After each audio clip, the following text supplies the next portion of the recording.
आदमी को जो है ना रात्रि में भजन करना है, जैसे ही लेटे यूँ देखिए, अब श्वास पे ध्यान रखना है। यहाँ तालू से ऊपर गए तो ब्रह्मरंध्र में पहुँच जाते हैं। बीच का भाग है आपका, वो जीभ उठा के जो है ना तलुआ से अमीरस चाकना। भाई वो खेचरी मुद्रा के द्वारा वहाँ हर एक जो है ना चक्र पर रुकना है और जो है ना श्वासा में ही सुमरन करना है। मतलब जिब्या नहीं चलना, जैसे ही वो श्वास आ रही है जा रही है उस पर निरंजन माला घर में घट में फिरे दिन रात। अगर वो जरा सी भी गलती कर गए हम तो हम बीमार हो जाएंगे। ओम नमो नारायण। जय सिया राम। ओम नमो नारायण। ओम नमो नारायण। अपने एक मित्र हैं, उनने पूछा था कि वो जो अंदर ध्यान करते हैं जी, तो निरंतर ही हमारी एक लगन और सुरत हमेशा ही उस आत्मा में लगी रहे, तो ऐसी कोई विधि बताए। तो आत्मा तक का तो आपके पास साधन है ही कबीर पंथ में। चलते फिरते उठते बैठते। भाई जो शब्द आपको पहले बोले गए थे वो याद हैं क्या? फिर से बोलें, सुनो। आपके सामने बोले थे ना, ओम भू, ओम भुवा, ओम स्वा, ओम महा, ओम जनाः, ओम तपाः, ओम सत्यम।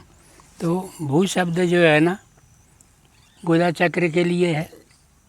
यहाँ से आप जो है ना श्वास खींचेंगे, जैसे उस दिन बताया था। आज तो कर नहीं सकते उस क्रिया को क्योंकि दिन भर से पेट भरा हुआ है, तो यहाँ खींचेंगे। फिर जो है ना लिंग के ऊपर स्वादिष्ठान चक्र है, ये मणिपुर चक्र है, ये हृदय चक्र है, कंठ में जो है ना विशुद्धि चक्र है, ये त्रिकुटी। इसके बाद जो है ना यहाँ तालू से ऊपर गए तो ब्रह्मरंध्र में पहुँच जाते हैं। बीच का भाग है आपका, वो जीभ उठा के जो है ना तलुआ से अमीरस चाकना। तो ये सब क्रिया जो है ना खाली पेट में ही हो सकती है। भाई जो अपन ने वहाँ करके देखा था घर पे, वो अभी तो कर नहीं सकते अपन। भाई वो खेचरी मुद्रा के द्वारा वहाँ हर एक जो है ना चक्र पर रुकना है, हर एक चक्र पर रुकना है और जो है ना श्वासा में ही सुमरन करना है। हाँ, तो उसके बारे में थोड़ा विस्तार से बता दें कि जैसे ही वो ध्यान में बैठे जी, तो सबसे पहले कहाँ से चालू करें? मूलाधार से चालू करें? मूलाधार से ही चलेगा। फिर कितनी देर रुकना है? भाई अगर हमने यहाँ से खींच लिया तो वो उधर का हिस्सा रह गया ना, फिर अधूरा हो गया। हाँ, जिसके बारे में बोला भी है, पहले मूल सुधारो। अब जैसे जो है ना माने जो है ना आदमी को जो है ना रात्रि में भजन करना है, तो उसके बारे में अभी लेट के कर सकता हूँ क्योंकि उसमें खींचने की ज़रूरत नहीं है।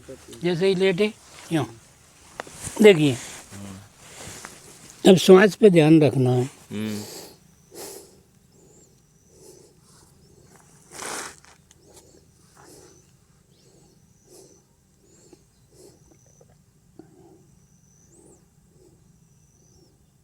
आती जाती श्वास का निरीक्षण करना है हर समय। उसमें ही शब्द को जो है ना माने भजन करना है। अच्छा, श्वास में ही भजन करना है। श्वासा की करो सुमरनी और करो अजपा जाप, कबीर साहब बता रहे हैं ना। तो अंदर के लिए तो यही है, इससे ज़्यादा कोई बदल नहीं सकता इसे। हाँ, इसके लिए बैठने का अभ्यास करना है, पहले बैठने का अभ्यास करना है। ये मैंने लेट के जो किया, एक छोटा सा मतलब अंश है। इसको जब रात्रि में आप करते हो ना तो इसकी जो है ना गति बढ़ जाती है, पर आपको अपने मन को उस श्वास में ही लगाना है और शब्द बोलना है, ओम सोहम, ओम सोहम। हाँ, जो भी उसके गुरु ने जो मंत्र दिया है उसको उस श्वास में चलाना है, श्वास में चलना है। मतलब जिब्या नहीं चलना, जैसे ही वो श्वास आ रही है जा रही है उस पर निरंजन माला घर में घट में फिरे दिन रात। कभी भजन सुना है? हाँ। निरंजन माला घट में फिरे दिन रात, तो दिन रात फिर रही है और दिन रात का ही ये भजन है। लेकिन इसमें सबसे ज़्यादा आपको फायदा देगा मतलब वो रात्रि का भजन। रात्रि का भजन क्यों देगा कि आपका मन और सुरता दोनों ही उसमें जो है ना लवलीन हो जाते हैं, स्थिर हो जाते हैं। वह शर्त है कि आदमी को उसका फायदा कब मिलेगा, जब वो संभोग से बच जाएगा। पत्नी के साथ नहीं कर सकते। हाँ, स्त्री का संग ना करे, तब कर पाएगा। ब्रह्मचार्य का वो पालन करे और सांसों का जो आपने जो क्रिया बताई है उसका अभ्यास करे। पहले तो उसे बैठ करके अभ्यास करना पड़ेगा, जब पारंगत होगा। जो आपको समझाया था ना सवेरे, कि इस तरह से खेचरी मुद्रा से क्या गई, और ये तत्व देखना जरूरी है। हम इनको नहीं देखेंगे तो रात्रि में हमको जो है ना वो तत्व आएंगे, कैसे ज्ञान होगा। तो रात्रि में भी देखना पड़ेगा। रात्रि में भी देखते हैं वो, तो आप भजन कर रहे हैं तो भी देखेंगे, बदलते रहते हैं वो तत्व। सुषुम्ना भी आती है कई बार। हाँ, सुषुम्ना अपने आप चलती है। तो ये सब तो अभ्यास है आपको। आप तो कुल मिला के जो है ना BA पास तो हो ही सही, MA की डिग्री प्राप्त करना है आपको, इसलिए मुझे परेशानी नहीं है। अब कोई 11 मिल जाए तो वह का समझा पाएंगे अपन। अभी जैसे जो आदमी प्रैक्टिस कर रहा है जी, भजन की, हाँ। तो उसकी तो जब भी श्वास पे ध्यान लगाएगा उसके स्वतः ही नाम चालू हो जाएगा। नाम चालू हो जाएगा और ये तत्व भी चालू हो जाएंगे। चालू हो जाएगा। इन तत्वों को यूँ करने की जरूरत नहीं पड़ती है, फिर यूँ ये देखने की जरूरत नहीं पड़ती। ये तो कभी नहीं देखा हो उसे दिखाने की स्कीम है। जिसने कभी देखा नहीं हो, जाना नहीं हो, उसे जो है ना ये छिद्र मूंद करके दिखाना पड़ता है। विश्वास हो जाता है कि यार जहाँ उजेरो होगा, तब वो जो है ना सीखने की चॉइस रखता है। हाँ, उसको अनुभव देख लेता कुछ है। नहीं देखेगा तो वो काय को मानेगा। हाँ, अनुभव से वो आगे बढ़ेगा वो। हाँ, तो अनुभव भी जरूरी है, ये उसको अनुभव होना चाहिए। भाई जब तक कुछ मिले नहीं आदमी का परेशान होगा यार। जब आप उसको दिखा दोगे कि ये तारा दिख रहा है, तो अपने आप उसको जो बदलेगा तत्व, पृथ्वी तत्व बदलेगा तो पीला दिखेगा, हैं वायु तत्व बदलेगा तो काला दिखेगा, आकाश तत्व बदलेगा तो नीला दिखेगा। इस तरह से जो है अनेकों तरह के रंग, और फिर तत्वों में तत्व सम्मिलित हैं, और तत्वों में जो है ना गुण सम्मिलित हैं, फिर स्वर भी उसमें सम्मिलित है। जो आपको किताब दी है ना, उसमें सब लिखा हुआ है। ये वो किताब जो ले गए हो अष्टांग की, उसमें सारी बातें लिख रही हैं। ये उसे पढ़ करके भली भांति समझ लो तो और पक्का हो। विज्ञान भी है उसमें। हाँ, स्वर विज्ञान भी है। हाँ, तो निरंतर अगर किसी को अपना सुरत हर समय लगाना है तो वो सबसे जो आपने महत्वपूर्ण बताया है कि सबसे पहले तो वो बैठ के ही अभ्यास बैठ करे, के ही अभ्यास होगा, फिर उसका वो और रात्रि का वो अभ्यास। 5-6 बजे ही होगा सवेरे। हाँ, फिर क्यों? वो क्या जल पी लिया तो फिर जो है ना वो कर नहीं सकता उस क्रिया को। जैसे ही अपन खेचरी मुद्रा को ऊपर खींचते हैं 3 बार, तो वो जो भी पेट में है वो ऊपर चढ़ेगा ही। तो अगर वो जरा सी भी गलती कर गए हम, तो हम बीमार हो जाएंगे। इनमें आ जाएगा वो सब मटेरियल हाँ, तो सबसे नसों में हर का। वो जरूरी ये भी है कि वो गुरु के सानिध्य में करे तो ज़्यादा बढ़िया रहेगा। हाँ, अकेले करने में। सबसे ज़्यादा तो ये ध्यान रखना है कि मैंने कुछ खाया तो नहीं है, हाँ, खाली तो है। पानी 1 लोटा पिए हैं और उसमें से मान लो पेट में कुछ पड़ा हुआ है, रह गया, तो वो पानी भी जाएगा नसों में। जब आप खेचरी मुद्रा खींचोगे तो जाना जाएगा, और बिना खेचरी मुद्रा करे वो हो नहीं सकता।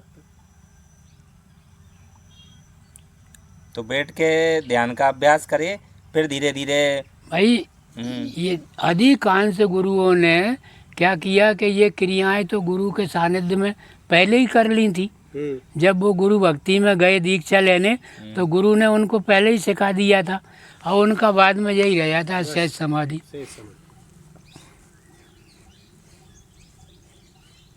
बस यही करते रहते।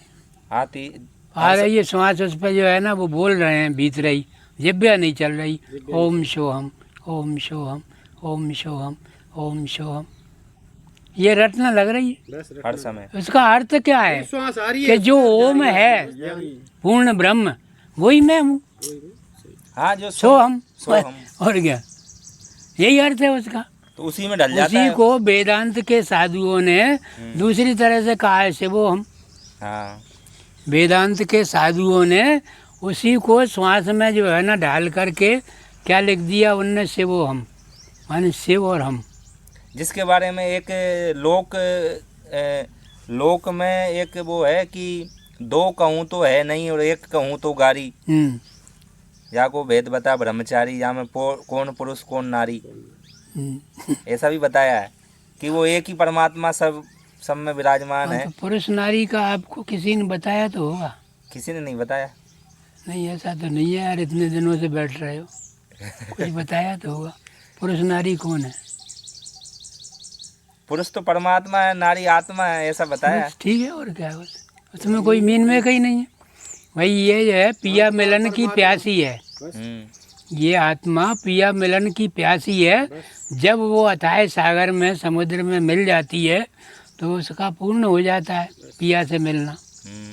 पर इसके लिए रिसर्च आदमी नहीं करेगा तो नहीं हो पाएगा, कहने से नहीं होगा, क्रियाएं करना पड़ेगी। मैं आपसे कहता रहूँ, आप किसी से भी कहते रहो, या गुरु किसी से भी दीक्षा देते समय कहता रहा ऐसा करता, या उसे करके ही बताना पड़ेगा। जैसा वो करे वैसा तुम करो, तब जा कर के जो है ना आप पारंगत हो पाओगे। और ये कार्य वर्षों का है, एक दिन का नहीं, घंटों मिनटों का नहीं है ये। इसमें हमारे शरीर छोड़ने तक रिसर्च है। शरीर छोड़ के भी गगन मंडल तक की यात्रा पूरी कर ले, वो देह से विदेह होने का अभ्यास कर ले, और फिर वो तो जिंदे में भी कर सकता है अगर गुरु पारंगत हो। अगर गुरु जिंदा हो गए और वो अगर मान लो शक्तिपात करता है तो वो जिंदे में भी आपको करा सकता है ये यात्राएं। तो हाँ, मुक्ति तो जिंदे में ही करना है उसको। क्यों कि जीते जी मरे और स्वर्ग जावे, तब तो भक्ति है। सही बात। शरीर छूट गया फिर क्या गारंटी है? हाँ, जिसके बारे में बोला है मुझे मुक्ति गुरु कहे स्वार्थी भाई अपन उस दिन जब बैठे थे तो जैसे ही अपन ने श्वास खींची तो सबसे पहले अपन मानसरोवर में पहुँचे। तो ये पहला चरण है इस भक्ति का, इस ध्यान की मुद्रा का। शरीर से निकल करके और आकाश की ओर जा कर के पहले जो है ना शिव स्थान मानसरोवर और शंकर जी के जो है ना धाम का दर्शन करना।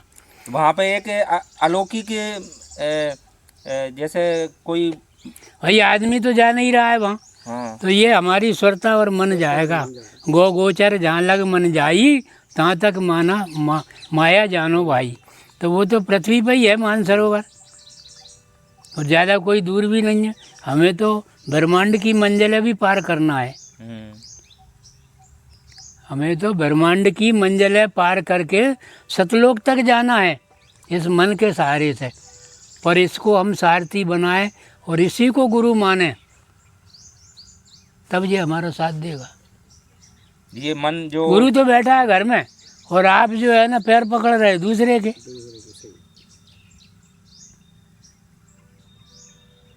तो जिसको हम मतलब जो है ना अपना दुश्मन मानते हैं वही हमारा सगा मित्र है ये मन। हाँ, जिसके बारे में गीता में बोला भी मन ही देवता, मन ही ईश्वर, और मन ही जो है ना हमारे विचारों का आधार है। अब कहाँ भटक रहे हो तुम? सही है। हाँ, जिस मन को ये सब वो कल्पना बताते हैं, तो जिसके बारे में भगवान ने बोला भी है कि ये मन अर्जुन पहले शत्रुता में बरतेगा, फिर यही मित्रता में बरतेगा, यही मित्र बनेगा, तभी आपका बेड़ा पार होगा। तो मेरे भाइयों साथियों, जब तक आप जो है ना अपने मन को मित्र नहीं बनाते हो तब तक जो है ना बेड़ा पार होना मुश्किल है। मन ही आपका सारथी बनेगा और मन के ही सहारे से आप सुरता को लेकर के चलोगे। शरीर यहाँ बैठा है तो भी आपका बेड़ा पार हो जाएगा। आप मानसरोवर भी जाओगे, ब्रह्मांड के जो है ना माने जो है ना जगह जगह भ्रमण करोगे, अनेकों सूर्यों को देखोगे, चंद्रमा को देखोगे और उस सतलोक को भी देखोगे। पर ये अभी तो जो है ना सिर्फ कहने का ही विषय है, क्रिया करना पड़ेगी। और इनको सबको देखते हुए फिर अपने स्वरूप का दर्शन करेगा वो। अपने स्वरूप इस क्रिया में सबसे पहले तत्व दर्शन, उसके बाद आत्म दर्शन। तो ये तो अंदर ही होता है, जिसके लिए मतलब जो है ना वो साखी कही है ना, तेरो प्रभु तो में ही बसे, जाग सके तो जाग। तो वो आत्मदर्शन ही आपका प्रभु है। पर कुछ लोगों ने मतलब हठधर्मी में आगे नहीं बढ़ पाए तो वहीं ठहरा दिया शिष्य को कि जई में रह तू तो भीतरे ही भीतरे, बाहर मत ही काया से बाहर का है भेद तो। हाँ जाएगा जब ही तो पाएगा।